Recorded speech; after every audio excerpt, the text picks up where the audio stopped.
नमस्कार। मैं सुनील कुमार आपका स्वागत करता हूं आपके अपने चैनल क्या ऐसा होता है में। दोस्तों, हमारा धर्म एक ऐसा धर्म है कि जहां पर हम चीजों में विश्वास करते हैं, केवल रिश्तों में नहीं। अगर हमारे सामने कोई एक पत्थर का टुकड़ा भी होता है तो हमारी मान्यता ये होती है कि कंकड़ में शंकर। आपने देखा है कि हर इंसान के कुछ ना कुछ अपने धर्म के अनुसार एक ऐसी पहचान होती है, जैसे कि सबसे पहले ये कलावा कलावा बांधने वाले लोग आपको मिलेंगे। आपको काला धागा बांधने वाले ऐसे लोग मिलेंगे। कुछ लोग ऐसे होंगे अपने गले में एक लॉकेट डाल लेते हैं। ये विश्वास है, हमारा धर्म के प्रति विश्वास है। हमारा मन में एक ऐसा विश्वास है कि अगर ये कलावा मेरा उज्जैन का है तो महाकाल बाबा मेरे साथ है। और काफी बार तो हमने ऐसे लोग भी देखे हैं जो किसी सुनसान जगह से निकलते हैं, जहां पर लोग ये बताते हैं यहां पर ऊपर या नीचे की बाधा है, तो वहां पे भी बड़े आराम से विश्वास के साथ ऐसे निकल जाते हैं, क्योंकि उनके साथ महाकाल की शक्ति होती है। ये लोगों के अंदर मान्यता है। काफी आपने देखा होगा कि जिन लोगों को कुछ भूत प्रेत की समस्या हो जाती है, उन्हें बाबा का तिलक लगाने लग जाते हैं, उन्हें भभूत चटाने लग जाते हैं, उन्हें कुछ बांधने लग जाते हैं, उन्हें गंगा जल पिलाने की कोशिश करते हैं, जिससे कि वो भूत वहां से भाग जाए। ये हमारा विश्वास है, ये हमारा विश्वास है। ठीक है, लेकिन ये विश्वास हमारा क्यों आया? क्योंकि हमने भगवान की ऐसी शक्तियां देखी हैं। ऐसी शक्ति देखी अभी केदारनाथ में, आपने देखा होगा अभी 5-6 साल पहले जब वहां पे वो क्या बोलते सुनामी आई थी। कितना बड़ा पत्थर इतना ऊंचे पहाड़ से लुढ़क लुढ़क के आया और भगवान के जो मंदिर है केदारनाथ का, उस मंदिर से पहले ही रुक गया। शक्ति है, हम मानते हैं। हम वैष्णो देवी जाते हैं, हम त्र्यंबकेश्वर जाते हैं, हम महाकाल के दर्शन करने जाते हैं, या फिर अपने आसपास के मंदिर में सावन के महीने में देखिए कैसी भीड़ होती है। हनुमान जी के मंदिर जाते हैं, बताया जाता है कि हनुमान जी के मंदिर, इस मंदिर में जाओ हमेशा के लिए शनि दोष या फिर मंगल दोष से शांति मिल जाती है। तो यह विश्वास होता है। लेकिन इसके बीच जब हम कुंडली दोष की पूजा करने जाते हैं तो एक गलती कर देते हैं। वो जानते वो गलती क्या है? दोस्तों, एक तरह से हम ये मानते हैं जैसे ये रक्षा सूत्र है। अगर हम कहीं पे पूजा करने जा रहे हैं तो कुछ ना कुछ चीज ऐसी होती हैं कि एक हमारा एक विश्वास होता है कि इसकी वजह से नकारात्मक शक्तियां हमें छू नहीं सकती, नकारात्मक शक्तियां हमें नहीं छू सकती, इसीलिए यह बंधी होती है, इसलिए हम इसे बांध कर रखते हैं।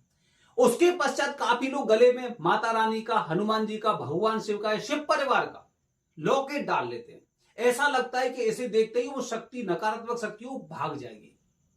अब जब वो भाग जाएगी या फिर आपके आसपास इन सब चीजों का इंतजार कर रही है, ये कब खुलेगा, ये कब निकलेगा, तब मैं इस पर अटैक करूं, वो हो सकता है इन सब चीजों का कुछ ऐसे लोग होंगे कि जिनको ऐसा लगता है कि कुछ शक्तियां, नकारात्मक शक्तियां आसपास घूम रही हैं। तो अब हमें क्या करना है? दोस्तों, ध्यान रखिए, हम ज्यादातर नारायण नागबली पूजा की बात करें या फिर काल सर्प दोष पूजा की बात करें, जब भी कुंडली दोष से संबंधित किसी भी तरह की पूजा के लिए आप जा रहे हैं तो इन्हें खोल कर जाइए। इन्हें खोल कर जाएंगे तो असली जो नकारात्मक शक्ति जो आपको हानि पहुंचाने की चेष्टा करेंगी, आपको परेशान करने की चेष्टा करेंगी, क्योंकि अब रक्षा सूत्र आपके हाथ में नहीं है। और रक्षा सूत्र नहीं है तो कम से कम मेरे अंदर से विश्वास भी थोड़ा कम हो रहा है, क्योंकि जब अगर मैं ये रक्षा सूत्र अगर अपने हाथ से निकाल देता हूं और एक टाइम पे रक्षा सूत्र बना हुआ हो और मैं सुनसान जहां पर शमशान हो और उसके आसपास से निकलता हूं, तो हो सकता है जब ये मेरे हाथ में होगा तब मेरे अंदर विश्वास ज्यादा होगा। तो इसीलिए अब मुझे पहले से, जब भी मुझे घर से यात्रा करनी है, जब भी आप अर्जी लगाते हैं काल सर्प दोष की या पितृ दोष की, तो अर्जी से पहले आपको ये सारी चीजें निकाल कर अलग रख देनी है। या तो किसी नदी में प्रवाहित करिए ना, या फिर किसी मंदिर में छोड़ के आइए, ठीक है, लेकिन इन्हें छोड़ के आइए, जिससे जिन शक्तियों की वजह से आपको नकारात्मक परिणाम, क्योंकि वो शक्तियां डायरेक्टली अगर आप पर प्रभाव नहीं दिखा पा रही हैं और इनडायरेक्टली प्रभाव दिखा रही है, तो उनका डायरेक्ट प्रभाव अपने ऊपर आने दो, दुश्मने को आने दो अपने पास, कि जिससे दुश्मन अपने पास आएंगे तभी हम उनका सर्वनाश कर सकते हैं। जितने तरह के अर्जी लगाने से पहले जितने तरह के आपने धागे बांध रखे हैं, जितने तरह के आपने रक्षा सूत्र बांध रखे हैं, जितने तरह के आपने रुद्राक्ष की माला या फिर कोई लॉकेट इस तरह का डाल रखा, मैं पुरुषों की बात कर रहा हूं, मैं महिलाओं की बात नहीं कर रहा कि अपना मंगलसूत्र उतार के रखिए, उसकी आवश्यकता नहीं है। महिलाओं को अगर धागे बांध रखे हैं, बहुत से मैंने देखे हैं, महिलाओं को बहुत से अपनी बाजू में यहां पर और कुछ गंडा वगैरह टाइप के बांध के रखते हैं कि कोई ऊपरी बाधा हमारे पास नहीं है। काफी परिवार ऐसे होते हैं दोस्तों जिन पर कुछ ऊपरी बाधा इस तरह की होती है कि वो अपने आसपास ना कुछ ऐसे गंदे तावीज वगैरह बांध कर रखते हैं और उसके दौरान ही ये पूजा करने जाते हैं, लेकिन उसे खोलते नहीं। तो ऐसे काफी लोग होंगे जो पूजा करके आते हैं लेकिन पूजा का फल उन्हें प्राप्त नहीं हो पाता। कैसे होगा?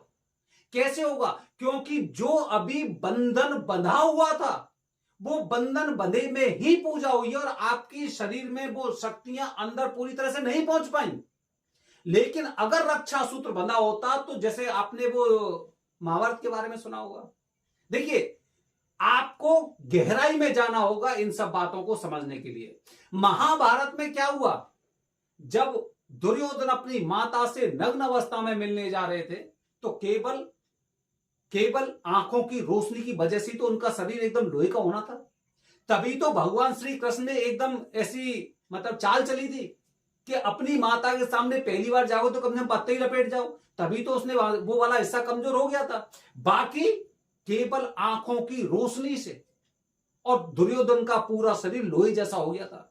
तो जब हम इस तरह की पूजा करवाते हैं, तो ये जो बंधन होते हैं ये मंत्रों को, शक्तियों को हमारे अंदर नहीं जाने देते, ठीक से नहीं जाने देते। चाहे भले ही वो आपने किसी भी मंदिर का कलावा हो या कोई गंडा हो, लेकिन कहीं ना कहीं वो मंत्रों की शक्ति इतनी ज्यादा नहीं होती है कि जिसकी वजह से ये चीजें आपके अंदर पहुंचती है।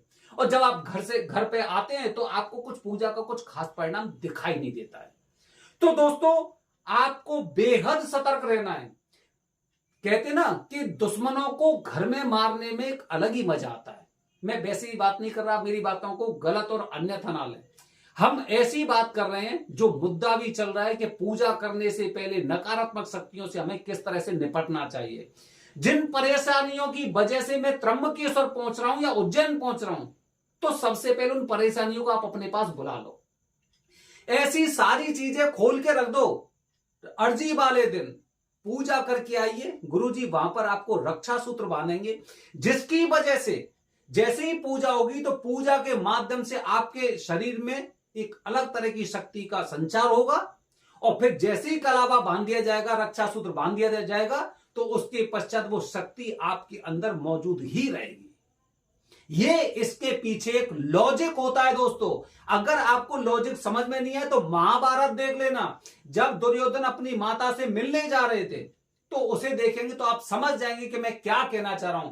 बाकी ध्यान रखिए, किसी भी तरह का, चाहे पैर में, आजकल बहुत से लोग ऐसे हैं जो अपने पैरों में काला धागा बांध के रह रहे हैं, सब खोल के जाइए। अर्जी वाले दिन आपके शरीर पे कुछ नहीं रहना चाहिए, धागा, गंडा या फिर कोई ताबीज, लॉकेट, रुद्राक्ष वगैरह कुछ नहीं होना चाहिए। उसके बाद पहनेंगे जब हम पूजा करके आ जाएंगे, उससे पहले हमें कुछ भी नहीं पहनना है। महिलाएं अगर कुछ इस तरह का डाल रखा है तो उन्हें भी निकालना चाहिए। अगर मंगलसूत्र की बात करता हूं, गले में हार की बात कर रहा हूं, बिछिया वगैरह की बात कर रहा हूं, पायल की बात कर रहा हूं, इनको निकालने की बिल्कुल भी आवश्यकता नहीं है। तो दोस्तों ये मैं आपको जानकारी देने वाला था, ये जानकारी आपको कहीं नहीं मिलेगी। बाकी इससे संबंधित और जाने, क्योंकि पितृपक्ष आने वाला है, आपको अलग अलग तरह की जानकारियां मिलती रहेंगी। बने रहिए हमारे चैनल के साथ दोस्तों। हर हर महादेव, हरिओम।